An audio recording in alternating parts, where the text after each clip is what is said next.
సముద్ర విలాపం. ఎంత కష్టమొచ్చిందో పాపం.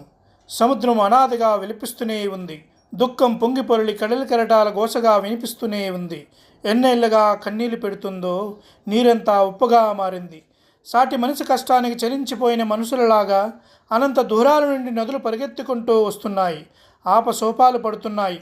ఓదార్పు మాటలెన్నో చెబుతున్నాయి. అయినా లాభం లేదు. తీరం పాదాల వద్ద తీరని దుఃఖంతో తలబాదుకుని ఏడుస్తూనే ఉంది సముద్రం. ఎప్పుడూ ఆనందంతో విహరించే మబ్బులు కూడా నలుపెక్కాయి.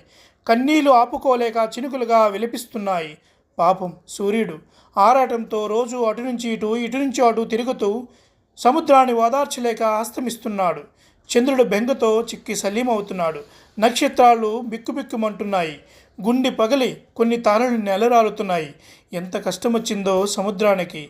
ఏ ఘోరం చూసి తల్లడిల్లుతోందో, ఏ నేరం చూసి ఏడుపు లంఘించుకుందో, కాలుష్య రక్కసి కాఠిన్యమో, ఆధునిక ధనిక మానవుని విపరీత ప్రతాపమో, అత్యాచారాల్ని చూసి భరించలేని సున్నితమ హృదయమా, కరడుగట్టిన తుపాకీ గుల్ల వర్షానికి భయకంపితమైన మనస, కారణం ఏదైతేనేం ఇది ఆగని అలల రోదన, అంతులేని ఓ సముద్ర వేదన.